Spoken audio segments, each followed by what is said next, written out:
Good evening, everyone. I hope we're all doing well. I am Chris, and I am here and I've still got all these cans in front of the camera.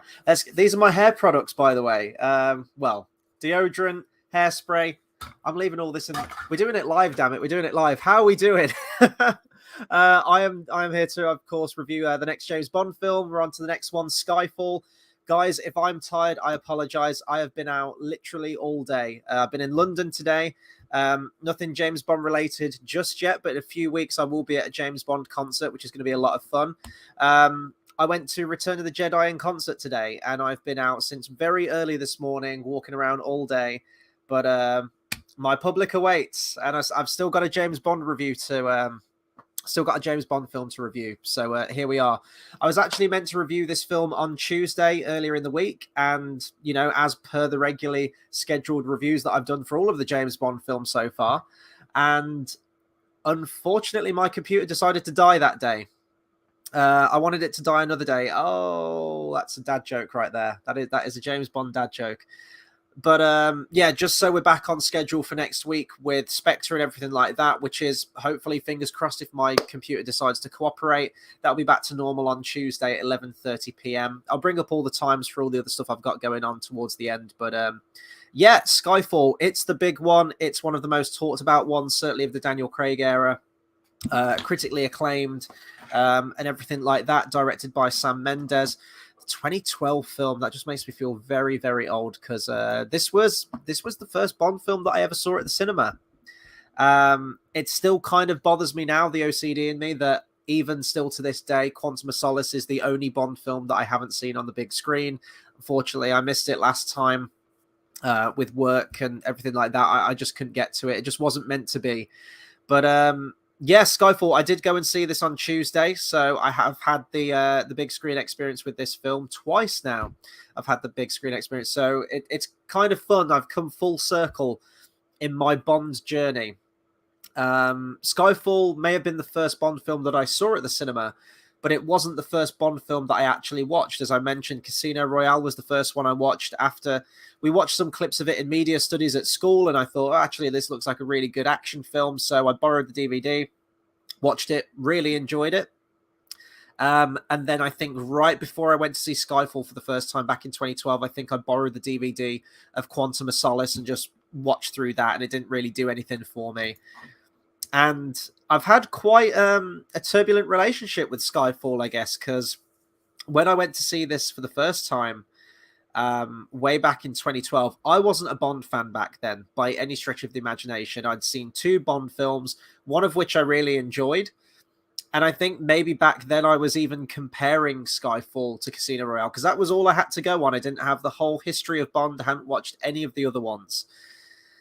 So when I first watched it, I really was just bored senseless by this movie. The tone of it was just really dour. And actually, that is probably one of my carryover criticisms with this. It's going to be a difficult review. It's going to be one of those films where there's positives and negatives on both sides. And I'm just going to have to voice my opinion on it and see where I end up by the end of this thing. But back then, when I first watched it, I really didn't care for the film. I just thought it was really monotonous, plodding, took ages to get where it needed to get to. None of the action in the film particularly blew me away.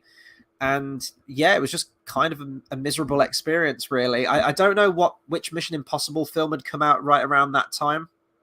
But certainly by, I think, Spectre, I just had completely shifted to the Mission Impossible films, and I found them much more entertaining. You know, the pace of it was fantastic. The action was more impressive to me. But I have had a turnaround on Skyfall. We've got Carl in the comments already. Hope you're having a good night, dude. And yeah, cheers for tuning in. I really appreciate it. So Skyfall, yeah. So I rewatched this film last year when I did my Bond retrospective last year. And I almost had like a complete 180 on this film. Almost a complete 180. I definitely appreciated it a lot more. I describe Skyfall as an auteur's Bond film, which it inherently is. You know, Sam Mendes has a very clear style, has a very distinctive way of making films and the people he brings on board. Roger Deakins, for example, cinematography, and then Thomas Newman for the soundtrack. He has his people that he works with. Even Daniel Craig he'd worked with in the past on Road to Perdition, which is a fantastic movie, by the way, if you haven't seen Road to Perdition. Very, very good film. It's one that I'd actually love to revisit because it's been many years since I watched it. And out of the pack, like Sam Mendes isn't really a director that you'd associate with Bond.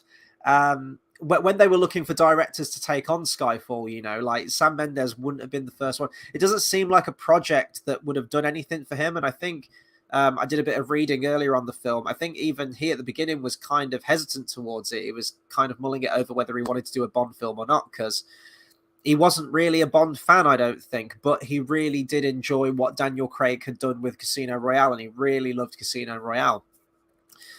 So looking at this film again, I only watched it last year, so my opinions haven't changed on it drastically or anything like that, but it was cool to see it on the big screen, and this is definitely a big screen Bond film. I will say that. The set pieces in it, the lighting especially, I mean, it's Roger Deakins, for God's sake, doing cinematography, so you know exactly what you're getting in for with this film. On top of that, this was the 50th anniversary film, so I think that definitely helped the sort of like the critical acclaim towards it. Obviously, people really enjoyed the film itself, but I think with that added clout of the 50th anniversary, I think that kind of gave it a special place. And then wasn't it also the Olympics that year as well, if I remember rightly? So they did the whole James Bond thing at the Olympics, so that tied in with it. It was all fire on all cylinders that year for James Bond with Skyfall and, you know, Daniel Craig as Bond. So yeah, when you look at this film, this is just a very tightly written, a very well directed movie. You can clearly tell that this is the film that Sam Mendes wanted to make. There was no interference. This is his film through and through. And that's both a positive and a negative, because on the positive side, it's a very character driven, it's a very smaller scale focus story on, you know, I love that we'll get into the villains as well, but the dynamic between Bond and Silver, who's kind of Bond to the extreme, you know, he's Bond who's gone off the deep end, essentially. And then everything to do with M at the backdrop. M basically is the Bond girl of this film in many ways. He is, you know, she is the woman that Bond is trying to protect and to save throughout the rest of the movie. Yeah, you do have Berenice, Marlowe's character, very, very briefly in the film, but she just serves that purpose of that Bond girl that gets killed. But then other than that, we don't really get anyone else. So I would say that M pretty much fills that role. It definitely feels like a defining chapter within this sort of enclosed, what we have now, Daniel Craig series of films, this Daniel Craig saga era, whatever you want to call it, where we now have a beginning, a middle, and end. We'll talk about that end in a couple of weeks' time. But yeah, this one's a very focused film. It's a director's film through and through. It kind of ceases to feel like a Bond film and just feels like a really good sort of like focused drama piece done by a fantastic director that knew exactly what he wanted to do and his take on this character. But that's also a detriment, because it is an auteur's Bond film. Auteur? I don't know. Auteur, I think that's how you say that word. It is an auteur's Bond film, and I think a lot of the core sensibilities of a Bond film do suffer because of that. And they, not to say they get cynical about things, but there are a few sort of mentions that we can't have this fun over-the-top Bond. This is not the Bond that you know and love. This is a much more stripped back. I'd say it's even more stripped back and more realistic than even Casino Royale was.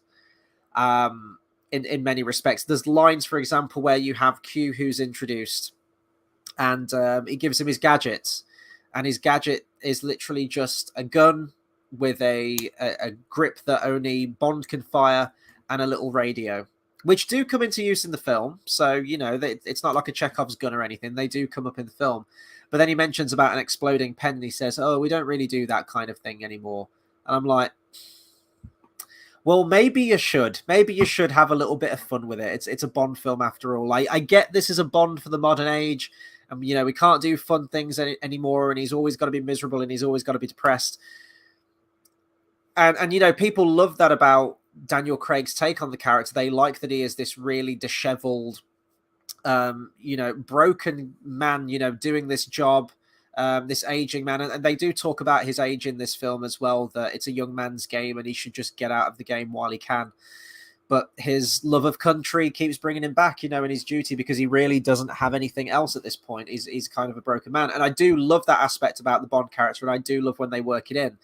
But my take on the Daniel Craig era is that other eras have touched on that kind of stuff, and they've still managed to balance all the other sides of Bond. Timothy Dalton's probably the closest one, I would say.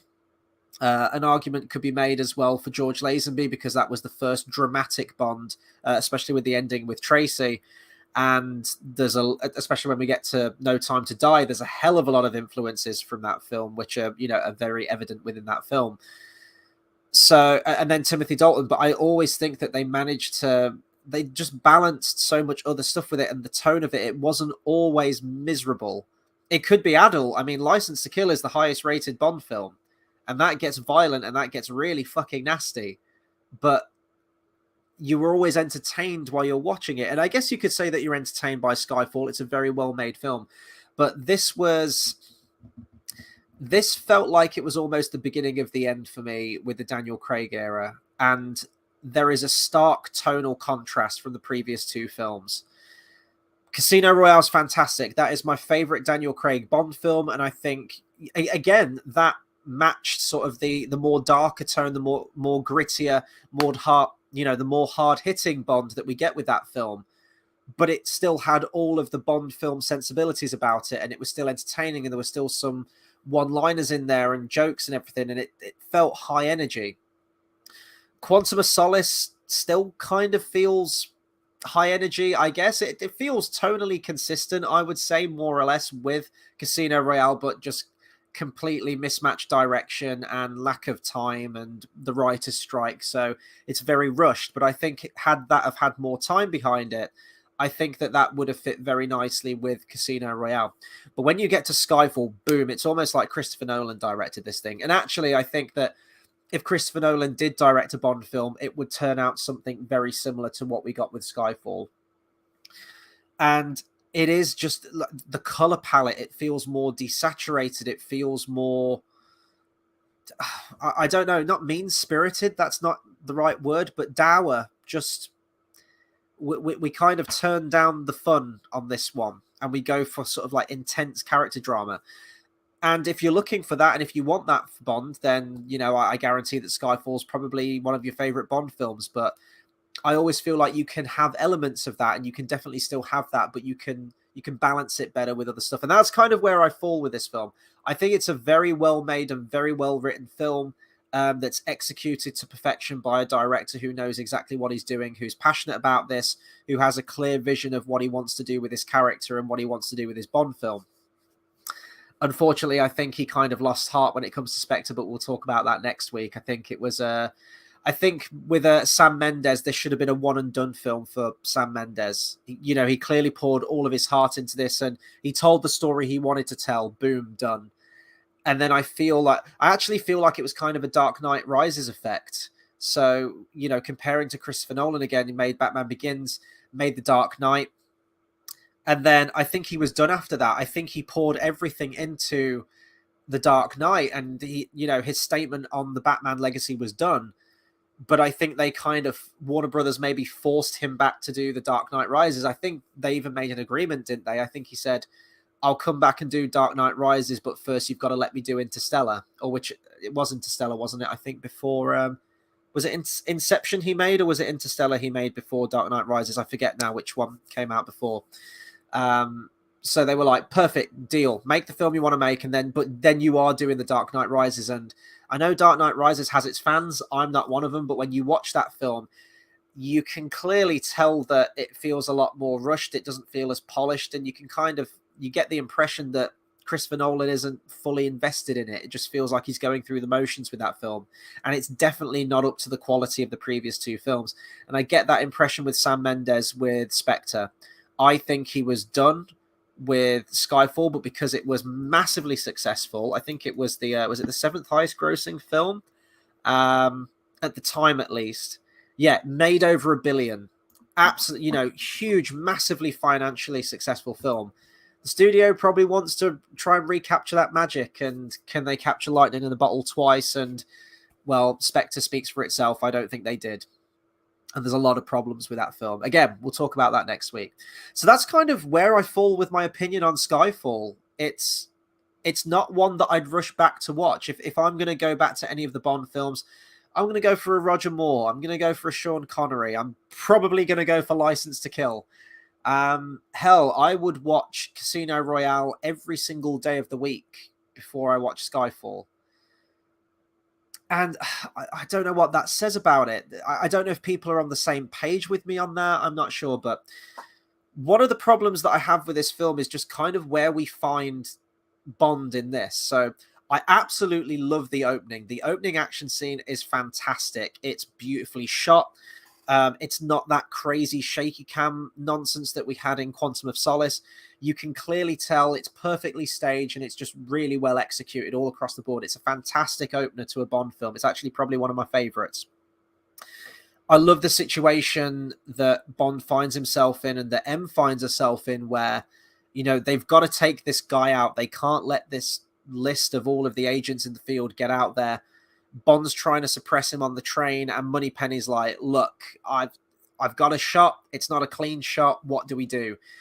And I love the intensity of that. The editing in that scene's fantastic, and it's really ramping up that tension. You've got the ticking clock because they're about to get to a tunnel, and M makes that call, and she makes the wrong call, arguably, takes Bond out. And I think that's such a fantastic opening, and my problems then come into with how Bond's sort of treated after that, where he's not taking care of himself. He's got a 5 o'clock shadow. He's got scruff. He's unkempt. He's unfit. He's lost the ability to shoot. He's left shrapnel in his arm. I completely forgot that was a plot point. So when he got shot from that, I can't remember how many. Did they say he's out for 3 months or something like that? They do say in the film how long he's out of the game for. And he left the shrapnel in his arm. Like that was weird. I completely forgot about that. What do they say? There's not traces of mercury. They say there's something laced on the fragments of the bullet that are embedded in his shoulder, and he just carves it out with a knife. So yeah, that was a bit of a weird plot line, but it's a tried and tested story formula. The hero that's fallen, and I mean, they did it in The Last Jedi with Luke, didn't they? This once proud hero, this icon who's now this kind of bum, who's out of the game, who's lost his ability, who's down on his luck and really miserable and depressed. And then throughout the film, he's got to try and pull himself out of it. And some films capture that story beat a lot better than others. And it's a very frustrating viewing experience when you're looking at this Daniel Craig era as a complete saga, a beginning, middle, and end, because I think I mentioned this with Quantum of Solace review. You have Casino Royale, which is your origin story. It's your soft reboot on the franchise, and that's your, level zero. We're starting from there. And it's a fantastic origin for Bond, actually. You see him go on his first mission, getting his license to kill, and then by the end of the film, he becomes James Bond. That's, the final line of the film is him name dropping who he is. And yes, we've reached that point. Next film, we need to go on a mission and start getting the ball rolling with this thing. But it doesn't do that, because Quantum of Solace is very much an epilogue.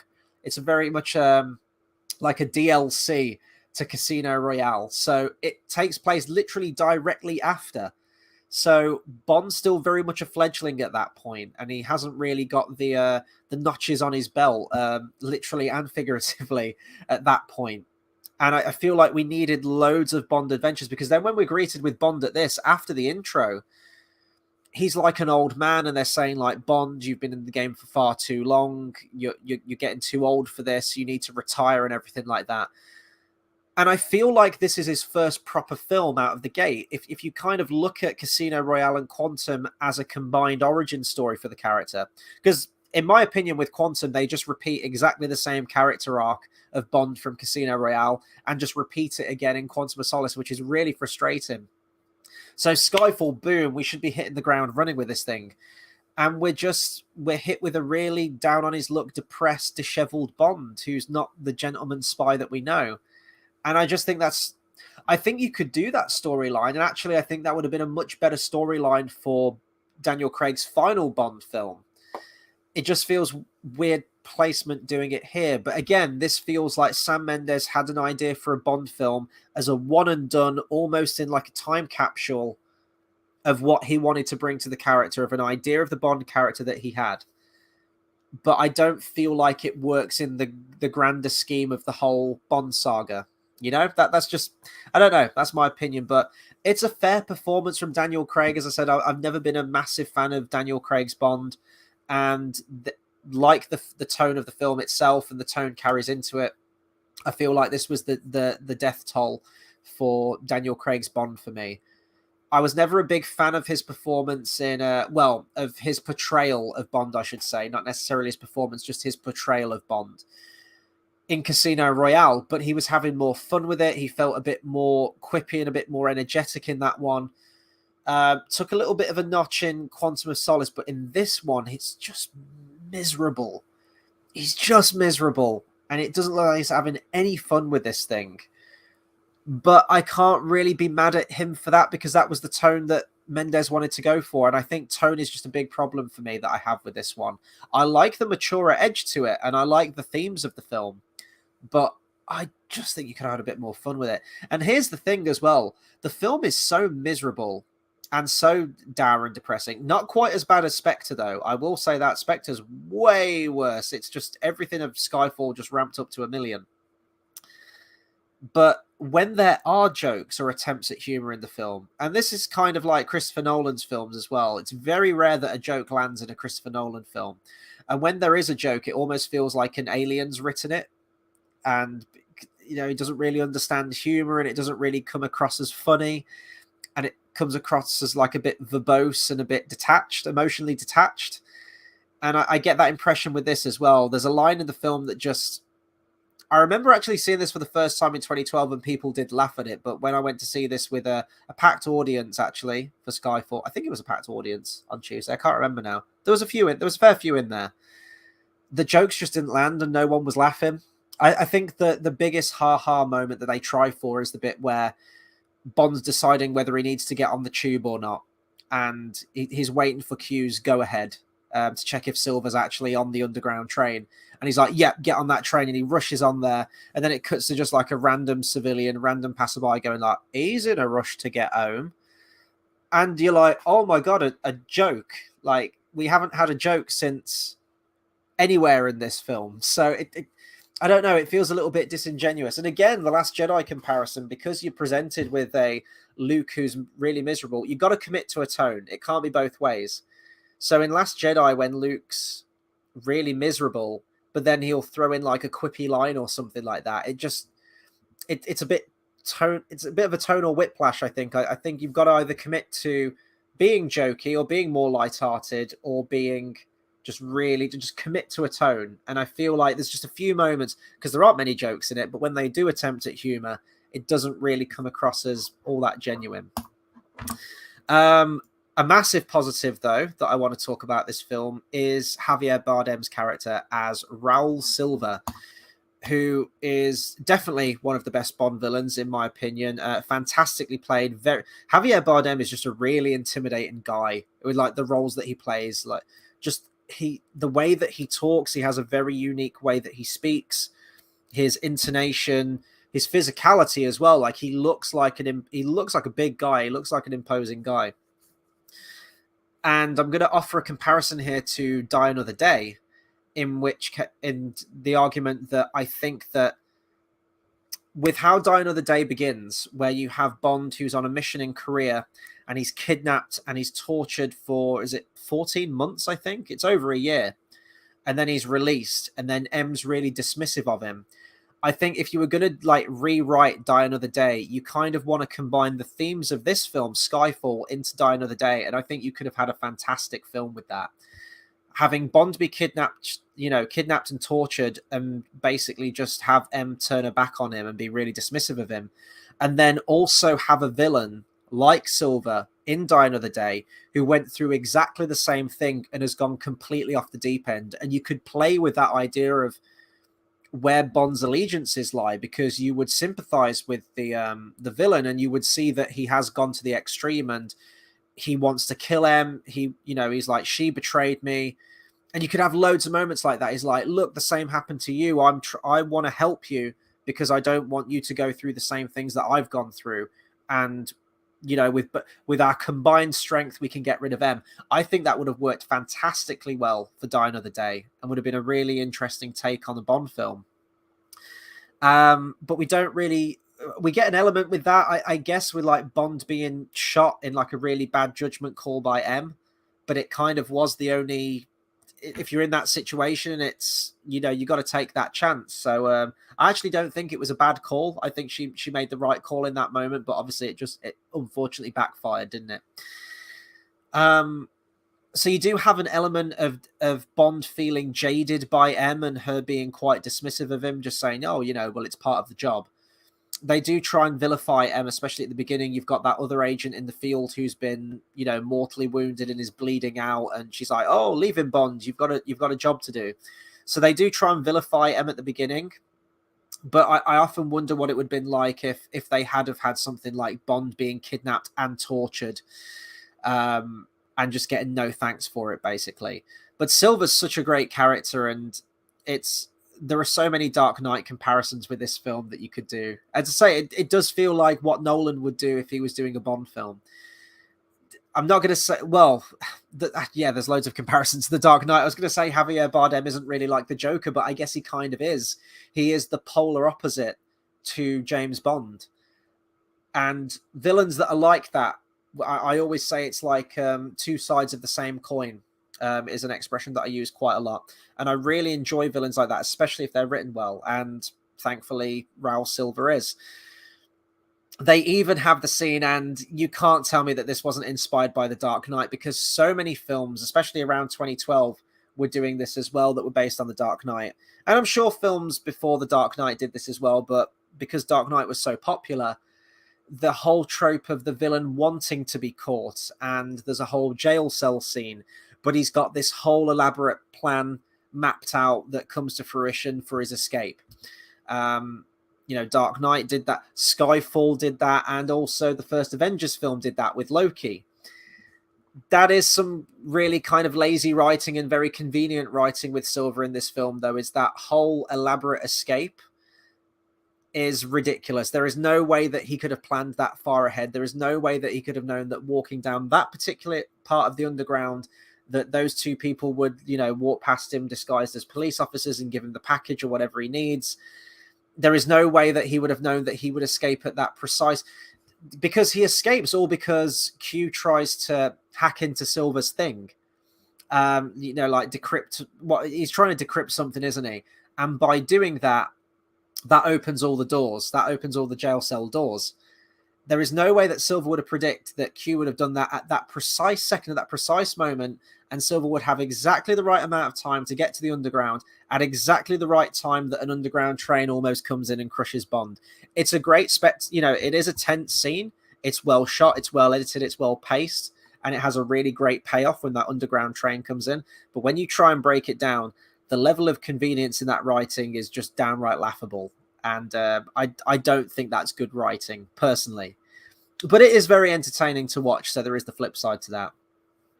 The scene that I absolutely love, though, with Javier Bardem's character is his introductory scene. It's a great setup. You've got that elevator coming down slowly, and that sort of like one take of him just monologuing towards Bond. He has the story about the rats, and they let all the rats eat each other, and when there's only two left, you release them back into the wild because you've changed their nature. Love that comparison. It's a really cool monologue. But what I love is how Silva really tries to get to Bond in every single aspect of Bond's core sensibilities. He tries to play on his love of country, and, he tries to dismantle that and how pathetic that is. When that doesn't work, he goes for M, and he says, she's basically just left you to die, discarded you, exactly like me. So he's trying to break him down that way where his allegiances lie. And that doesn't work. So he goes for Bond's sexuality. And, you know, Bond's a womanizer, straight as far as we know until this line. But then Silver goes, right, I'm going to try and unease him. I'm going to try, you know, I'm going to fondle it. I'm going to caress him. I'm going to try and get him out of his, I'm going to make him uncomfortable, basically. He's trying to break him down. And then Bond obviously comes back with a great line. It's my favorite Bond line, actually, in the whole film, when he says, what makes you think this is my first time? Because when you think about it, I'm like, yeah, Bond probably wouldn't always have to go after women or try and seduce women. There might be some missions out there where he might have to seduce some dudes in the name of Queen and country, you know, any means necessary. I genuinely believe that. So when Bond fires that back at him, because Bond's like one step ahead, he knows what he's trying to do, and he's been prepared for every single situation. And I love the flamboyancy of Silver as well in that scene where he, what makes you think this is my first time? Oh, Mr. Bond. I love that. I love that whole delivery. So when all of that fails, he takes him outside, and then he plays on his love of women and, you know, his caring nature, that he's always trying to save people. And when he shoots the woman point blank, and he goes like, I win, what do you think to that? And he's trying to get a rise out of Bond. He's trying to break him down or get to him. And he just says, oh, a waste of a good scotch. Even in that moment, you know, Bond he's not backing down. It's a whole fantastic exchange. I love all of that. There are some moments towards the end of the film, though, where Silver does become really dumb, and it does kind of fall into movie tropes, especially the bit where Bond goes under the ice. How Bond isn't dying of hypothermia, I have no idea. He's absolutely fine crawling out of a frozen lake, having been under that frozen lake for a considerable amount of time. And Silver's on the sidelines, and I just don't know why he couldn't have waited at the edge of the ice.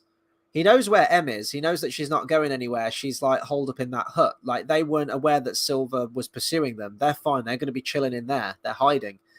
Silver could take about 5 minutes of his time, if that, just to stand at the edge of the pool, just to make sure that Bond doesn't break through. And if Bond does break through, then boom, he can just shoot him in the head. Done. But no, he's just like, oh, yeah, Bond's fell through the ice. That'll be him taken care of. I can go about my business. The one problem I have with Silver is, one's not so much of a problem. The first one is just that when we're first introduced to Silver and they're building him up, he's like this cyber terrorist. And there's these kind of quirky, cartoony little animations that he's prepared. He's almost like the Riddler or something when he's hacking into MI6 and to M's computer and everything like that. But that whole cyber hacker thing never really fits into the tone of Silver, I don't think.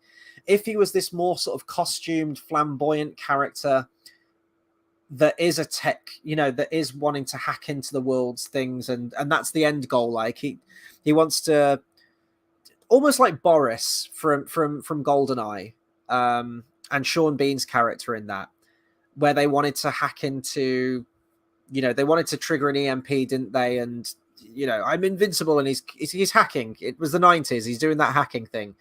If they'd have gone with a villain more like that, I think those little animated segments that he hacks into M's computer would work a lot better. But as it stands, he doesn't feel like that kind of costumed villain that would send something like that.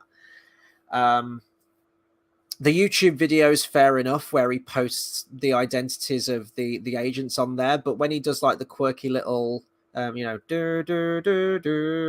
like the little animation things, I don't see him doing that personally.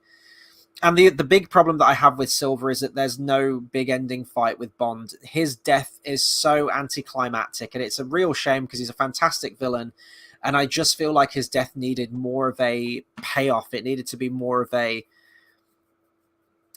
just have it be a moment that has a bit more staying power. And I actually remember reading somewhere that they did have a longer altercation planned. I think that M was probably going to be shot in the chapel, and then Silver was going to flee or something like that. There was going to be this big fight in the forest between Bond and Silver, and then Silver would eventually die. I'm guessing after that point, Bond would probably go back to the chapel, and that's where you'd have the death scene of M.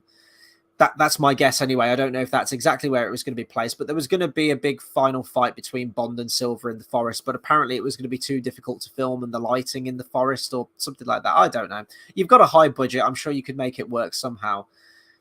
But it's the way that he dies. It's just the fact that he gets this knife thrown into his shoulder blades and that somehow kills it. It's kind of goofy as well. It goes in his back and he acts really annoyed about it. He's like, ow. He's like, it's Ace Ventura. Owie. And that's Liar Liar, isn't it? Sorry, where he does that. And then he kind of shambles forward a little bit and then just comedically falls at Bond's feet. And I've never really liked that. There's how I would have written it. And I hate doing this. I hate going, oh, how I would have written it. But there was a perfect opportunity for a fantastic callback to Bond and Silver's first scene together. And I think that would have been brilliant. They have this whole thing where, due to Bond's injury in his shoulder and probably just from, the alcohol consumption and everything, that Christ knows what he's been on, his marksmanship skills have really faded and he can't hit the target. He's shaking, he's not steady, and he can't do it. Then Silver tests him with the Bond girl, where he's got the scotch on top of the head and he says, right, shoot the glass. Now, you could maybe argue that Bond deliberately missed and fired to the side. Or you could argue that his aim was still off and he just completely missed the scotch or whatever it happens to be. And I think there would have been a really cool opportunity for at the end of the film, instead of a throwing knife that's thrown into Silver, Silver's does that moment, right, where he pushes his head next to M and he says, right, kill us both, fire the gun so the bullet can pass through both of us, kill us with the one bullet. And there's a lot of tension and it's ramping up. And then if you just heard a gunshot, you as a viewer would be like, oh my God, has he pulled the trigger? Has he killed both himself and M? But then you'd have the realization that wasn't the bullet. That's the sound of that gun that went off. And then it would pull back and Bond would be there with his gun, will have shot Silver point blank through the chest. Then you'd have Silver turn around and then Bond would step forward and he'd repeat the line from earlier in the film that Silver used against him, where he says something like, I never miss, or something like that. And it's like, Bond's got his mojo back. He's back. He's dispatched the villain. He's threw the villain's line back at him. And it's a great payoff to that earlier scene where Bond didn't have his marksmanship skills. And I think that would have been a much better death. You could have kept the death there in the chapel with Silver. And for all intents and purposes, it'd be more or less exactly the same scene. But I just think if Bond had been the one to shoot him, rather than just a throwing knife in the back, plus you would have added the tension there of not knowing where that bullet came from when you first hear it. I don't know. It's such a missed opportunity, and I think that would have just worked so much better, just thematically, with everything that had come before it. Let's see. Well, we've got to talk about Judi Dench because this is Judi Dench's swan song, isn't it? Having been in 7 Bond films at this point, she's just absolutely outstanding. Just an absolute tremendous actress, absolute national treasure. And yeah, it is emotional to see her go out of the film. I will say they kind of do this with Bond as well. When he dies at the end of No Time to Die, there isn't really all that much pomp and circumstance afterwards. M dies, and then there's just the scene on top of the roof with the the little British bulldog that she bequeaths to Bond at the end of the film. That's it. That's your mourning of M. And quite similar with Bond, really. Bond, a pivotal character that's existed for 60 years, who you kill off. We'll talk about that in 2 weeks. And all you get afterwards is a crummy fucking scene that feels like a reshoot where they're just toasting Bond in the office and they read some poetry out. And then Madeline Swan driving, let me tell ye a tale of James Bond, and then just driving into the distance, and that's it. So they don't really let it sink in. Like, watching it again, I didn't get as emotional, probably because, number one, I knew it was coming, and number two, they don't really dwell on it all that much. You don't really feel the effects of it. For me, at least, anyway. Albert Finney is really interesting casting as well as the groundskeeper. I love Albert Finney. He was absolutely brilliant. And the rumors that originally they were looking for Sean Connery to play that role. Whilst that would have been really cool, and there's a line that I would have absolutely have killed to hear Sean Connery deliver in this film. It's the bit where he just shoots the guys with the, is it the rifle or the shotgun or whatever it is? And he's like, welcome to Scotland. And could you imagine Sean Connery delivering that line, just blasting two guards with a shotgun, then going, "Welcome to Scotland"? That would be amazing. I think my life would be complete if I saw that. But I'm glad that they didn't go with Sean Connery at the end, because, yeah, that I think that would have just shanghaied the whole film. I think it would have drawn way too much attention to itself and just taken away from everything else. It would have taken the focus away from the film, I think. I think it would have been too on the nose. So I'm glad they didn't do that. The Aston Martin coming back, is a nice touch, especially it's the 50th anniversary, and then it gets blown up. I love that the fact that it's when Bond's car gets blown up, that's what really kicks him into overdrive. And he's like, right, fuck this silver guy. It's like you never fuck with a man's automobile. And when that gets blown up, that's it. Bond just sees red and he goes after it. I remember at the time a lot of people talking about the Home Alone comparisons. I'm watching it again. Yeah, it does feel very Home Alone. It's like, this is my house. I have to defend it. And there's the whole trap making montage. I'm just expecting John Williams' Christmassy sounding music behind it from Home Alone. But it's a very different action scene, isn't it? It's a very, as I mentioned, stripped back, focused, more character driven third act finale. And whether you like that or not, I guess, that's up to you. If you like your big bombastic world ending James Bond plots, and I do.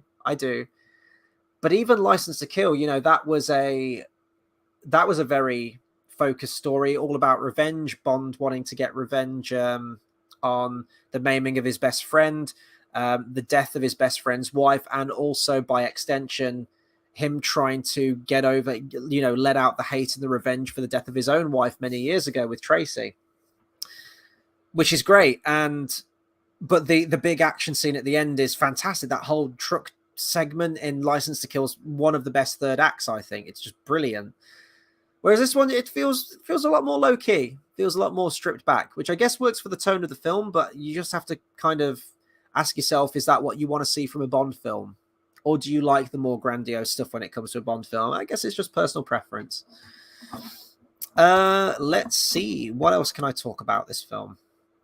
Well, I guess we kind of have our other Bond character, don't we?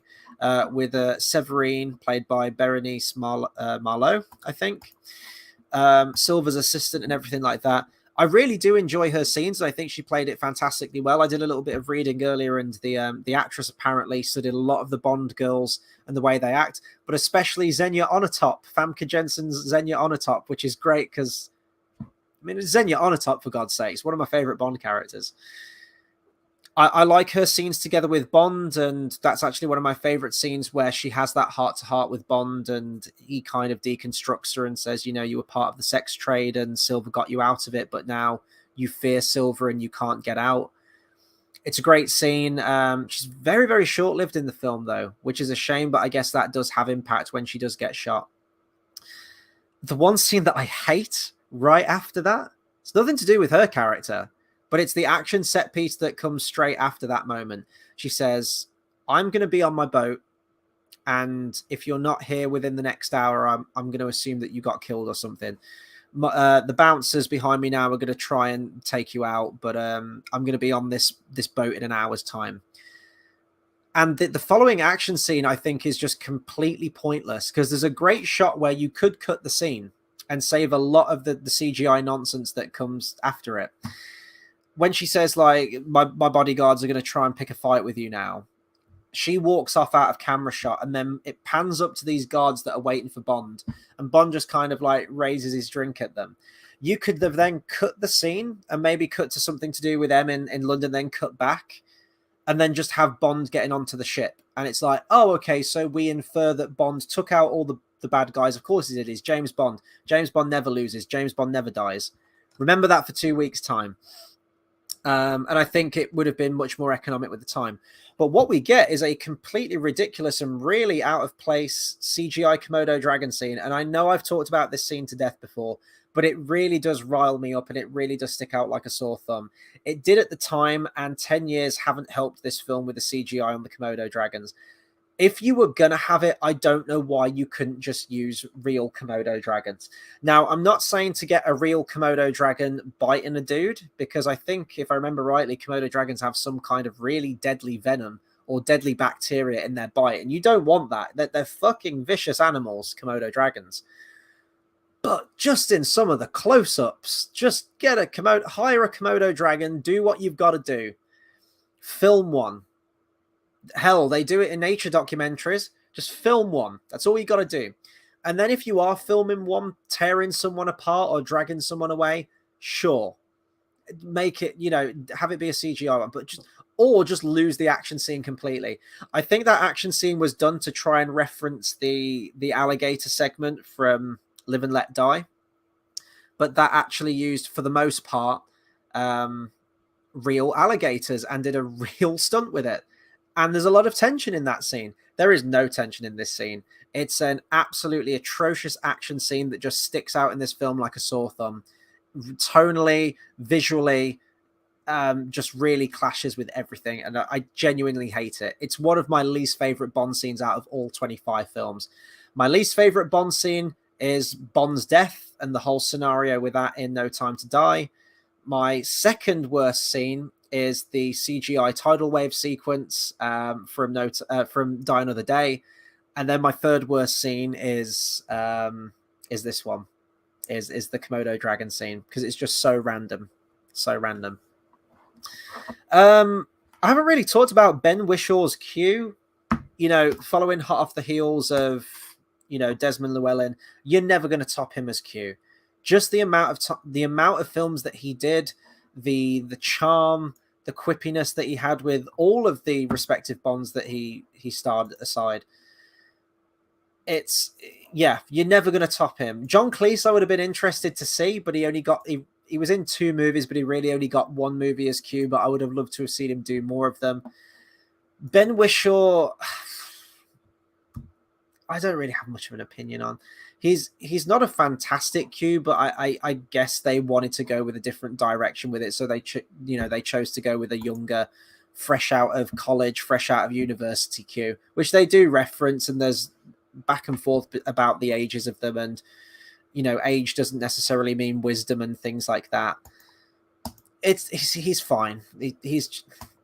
He's fine, but again, these modern Bond films, especially starting from this film, well, even you know what? Even with Casino Royale, in some respects, they've lost so much of the fun charm that the older Bond films had. And I think it's just because we were getting to that cynical postmodern era. Everything's got to be hard hitting. Everything's got to be gritty. Everything's got to be miserable.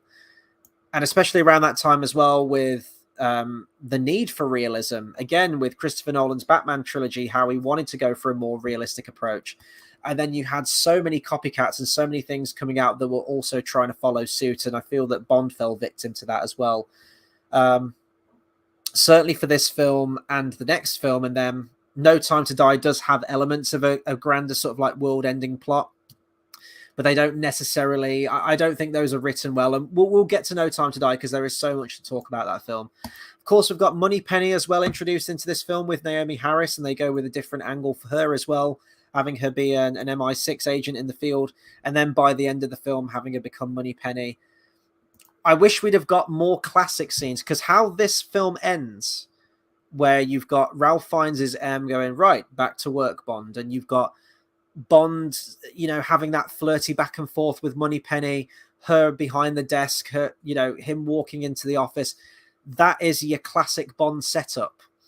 And unfortunately, they really don't do anything with that. I think it would have been nice to go back to maybe that familiar formula for the next one following this film and have more of those ingredients, because as it stands, you never really have that back and forth with Moneypenny again. They never really go there. And then they decide to give Moneypenny and M and Q a little side quest in the next film, which is completely pointless and totally shit and detracts from the screen time that should be devoted to other places. Those characters should just be serviceable to the plot. It's like, I am Q, I am here with a gadget, give it to Bond, done. That's it. That's Q's involvement in the Bond films. Moneypenny, she is there for the little back and forth at the beginning, and that's it. And that, you know what, that's fine. I'm actually fine with what they do with her at the beginning of this film, and in making her an agent in the field and then having her behind the desk, but they just never do anything with it. And it's it's no Lois Maxwell. Again, though, those ones that served so many films, you're never going to top those. And not even the ones that played them over the Dalton period and over the Brosnan period. No one can compare. No one. Ralph Fiennes as well. He makes a fine M. He's a good addition to the film. He's a good actor. Not really much else I can say about Ralph Fiennes, to be honest. Let's see. Music is a big one. So we get rid of David Arnold, which I think is a big shame, because David Arnold is second to me to John Barry. John Barry is the sound of Bond as far as I'm concerned, but very close second, and a fantastic successor is David Arnold, who did an absolutely wonderful score with so many of the Brosnan films and with Casino Royale especially. Didn't really care for his score to Quantum of Solace, but it was still that distinctive David Arnold sound to it and that classic Bond sound, I suppose. This one, he was outed, and it was purely just because, I guess, Sam Mendes works well with Thomas Newman, and he's worked with him on a number of different films before this point. It is a shame that David Arnold hasn't come back yet, has he, to do the score? Thomas Newman reunited with Sam Mendes again for Spectre, and then we had Hans Zimmer with No Time to Die. So I would absolutely love to see David Arnold come back to the Bond franchise at some point, hopefully for the next one. The score for this one, it's fine. It's fine. But, the Bond theme kicks in every now and then. It's all good. And I definitely think the soundtrack to this one is a darn sight better than the soundtrack to Spectre. Spectre just felt very lazy as a soundtrack and uses a lot of the musical cues almost verbatim from this one. It's a fine score, but it kind of lacks that classic Bond feel to it, which I feel that David Arnold was really able to capture. Modernize it when necessary, but also have those classic Barry lifts and falls to it with the rising orchestra and everything like that. So it is a shame to see that go. Of course, we have Adele's Skyfall as well, which won the Academy Award for Best Original Song. It's okay. I'm not the biggest Adele fan. I'll openly admit that. I'm not a big Adele fan. It is a classic Bond song, I will say, in the fact that it does feel grandiose, but like the tone of the film itself, so that I can't be mad at the song because the tone of the song matches the film. This was also the death toll for the Bond theme, I think. If you look at the Daniel Craig era, you had You Know My Name, which is fantastic. It's hard rocking, it's powerful, it's different, it captures you, it's the energy of it, and it's brilliant. Then you have Alicia Keys, and it was terrible. Absolutely terrible. I can't believe they passed up the Shirley Bassey song. I know people say that song was written afterwards, but I would beg to differ. I genuinely believe that David Arnold was sitting on that song, had it almost ready to go, had maybe even like the rough idea, maybe had a demo together, and then it was passed up at the last minute again. So I like that there's musical cohesion with this. The Skyfall theme is used actually in the score itself in a couple of moments within the film, which are moments that I absolutely always love when they do that. But the really dreary, miserable, depressing Bond song, which was all started from this one. Let the sky fall, we will stand tall. It's really, again, it fits the tone of the film. It feels miserable. It feels oppressive. It feels like there's something bad on the horizon. Fits the film completely. And it feels grandiose in that sense. But just the tone of it. And then you double down with that with Sam Smith's song next week with Writings on the Wall, which is an absolutely fucking turgid song.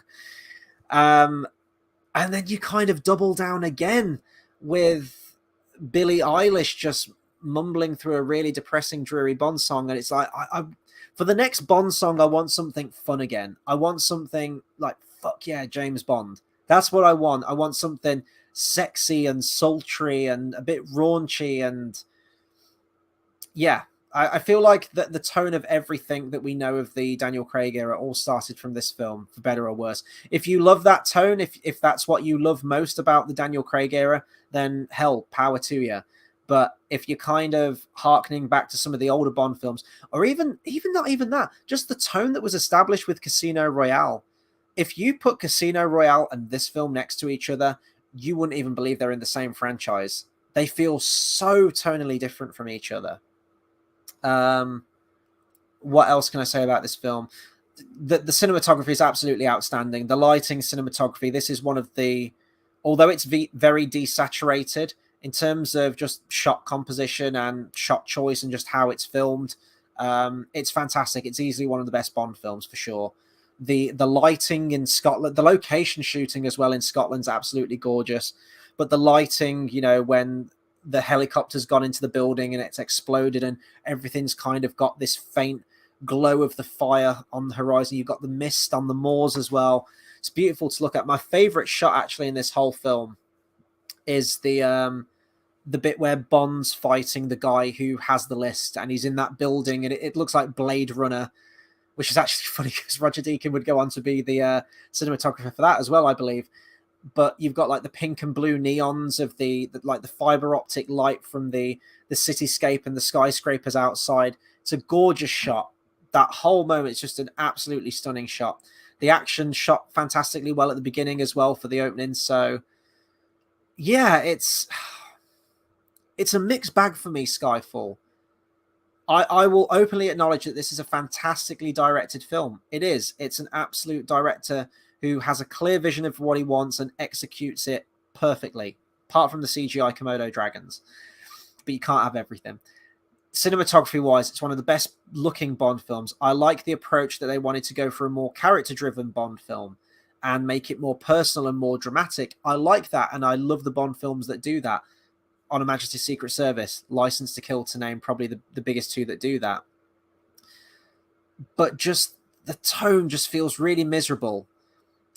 The film feels consistent for the most part, but I do feel like it is kind of a damning thing to the Bond franchise, which did become a trope of the Daniel Craig era for me. It's the desaturated, no fun. We can't have fun anymore. We can't have exploding pens. We can't do this. We can't do that. We've got to be super realistic and really super fucking miserable. And I don't like that. And it all starts from this film. It does all start from this film. Other positives, Javier Bardem's fantastic. I don't like the way that the character's killed at the end, and I feel like they could have done more with that. But I do love the stance of the character and how they both once served the same person, but he's just gone completely off the deep end. But you can kind of understand where he's coming from in a way and kind of what he wants to do. He's just on a personal revenge mission. He's not tied to any organization, at least not for this movie. Then the next movie kind of spoils that, and it just says, oh yeah, Silver was part of Spectre the whole time, which really makes no sense. And you watch this film and he absolutely was not. It was just this really quick... What's interesting about this is that they never followed up on any of the quantum stuff. That's a huge pivotal thing at the end of Quantum of Solace, and it's like, oh yeah, we'll look into this, we'll chase this thing up. They couldn't call them Spectre at the time, so it was going to be Quantum. So it's very weird that this didn't do anything with that, which I feel like was a missed opportunity, because then it just comes back with Spectre and it's just like, oh yeah, I remember this storyline.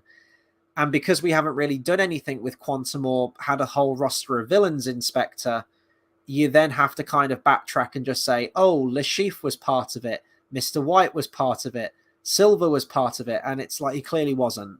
Silver was like the Joker. He was just a mad dog. It'd be like if in Dark Knight Rises they said that, oh yeah, the Joker and his plan all along, he was just part of the League of Shadows. He was a League of Shadows agent. And it'd be like, well, no, he wasn't. He was just a crazy anarchist guy just out for his own purposes, doing what he does best. And that's exactly what Silver is. But then they retcon that in the next film and say he was actually part of Spectre all the time, which makes no sense. And it's the thing is, it's the same writers, and it's still Sam Mendes directing, so I don't know why they okayed that, or if that was a studio thing. I'm not sure, but yeah. Well, I won't make this review any longer than it needs to be. I think that will do it for my review on Skyfall. I still enjoy this film, but it's never a Bond film that... Now I've watched it again now, I don't know when the next time I'll watch Skyfall is. It's not an entertaining one. I'd go back and watch any of the Connerys, the Lazenby, the Roger Moore ones, the Daltons, and Casino Royale any day of the week before I watch this one again. But yeah, it's a good film. It's a fantastic film. It's a well-written, well-directed film, but it's the tone for me that kind of is where it starts to suffer a little bit. But maybe I'm in a minority on that one, or maybe you do agree with me. If that's all good. And I do want to hear from you as well. Let me know what you think of Skyfall. Do you think it's one of the best Bond films? How would you rate it in terms of the Daniel Craig era? Anything related to Bond or Skyfall, please do let me know. And I encourage you to subscribe to the channel for more movie reviews. There will be 2 more Bond reviews, of course, with Spectre and No Time to Die, which will finish us very nicely with this playlist, this 60 years of Bond celebration that we're doing. I've been streaming a lot more recently, and I wanted to say a big thank you to all of you viewers as well, the people that have subscribed. Today, I've reached, I think it's 102 or 103 subscribers, so we're over 100 now. We're into triple digits, so I want to try and plan a special 100 subscriber Q&A or live stream or some fun video. Let me know what you guys want to see, because, I'm here for you guys as well. I think a Q&A could be fun. It wouldn't be particularly, it wouldn't be massively different from what I do at the moment, which is why I'm kind of hesitant to do one. But I'm trying to think of some fun ideas that we could do. But I do want to celebrate the fact that you guys have, helped me reach 100, which is fantastic. So yeah, please do subscribe. It really mean the world to me. And while you're at it as well, give me a follow on Twitter. This one was very last minute. I mean, I have announced it throughout the week that I was going live at 11 tonight. But in terms of me actually posting the link and everything, Twitter is the place to find me for that kind of stuff. Of course, you can also click the bell icon as well to get the notifications and all stuff like that. But I post some other stuff on my Twitter as well in between. It's not all channel related. So yeah, give me a follow. Why not? I will next be back on Tuesday for more Bond. I am now officially caught up after my computer decided to die on Tuesday. I'll be back to our regularly scheduled time of 11:30 p.m. British Standard Time on Tuesday the 27th. Yeah, for Spectre. I can't believe I've got to go to the cinema to see that film. It's really boring. Maybe I'll have a 180 on it. Maybe I'll have a new appreciation for it. I don't know. But either way, whether I do or whether I don't, there's plenty to talk about with Spectre. Lots to talk about with that one. And on Wednesday next week, I'm going to have the next Star Wars Andor episode. And then at the end of the week, it's going to be another Rings of Power. So there's going to be at least 3 streams next week, and it's going to be that way for the next few weeks. So yeah, definitely hit subscribe. Definitely do stick around. I appreciate each and every one of you. Cole, yeah, I feel you, man. He says, I really struggle with Spectre, so looking forward to your take on it. Every time I've watched Spectre, I've struggled with Spectre, but how many times will this be, actually, that I've had to watch it? So I watched it once at the cinema, then I watched it again on home release, then I watched it again last year. Yeah, so going to the cinema next week, that'll be my 4th time watching it. So I was going to say 3 times the charm, but I'm already at number 3, so maybe 4 times the charm, if that's even a thing. There will be plenty to discuss on it, and if you tune in next week as well, definitely share your thoughts on it as well. Thank you to everyone who's taken time out of their night to watch my review tonight. I really do appreciate you all. Hopefully you're all having a good weekend, all staying safe and staying well. Stay excellent to each other, and I will be back on Tuesday for more James Bond. Take care, everyone.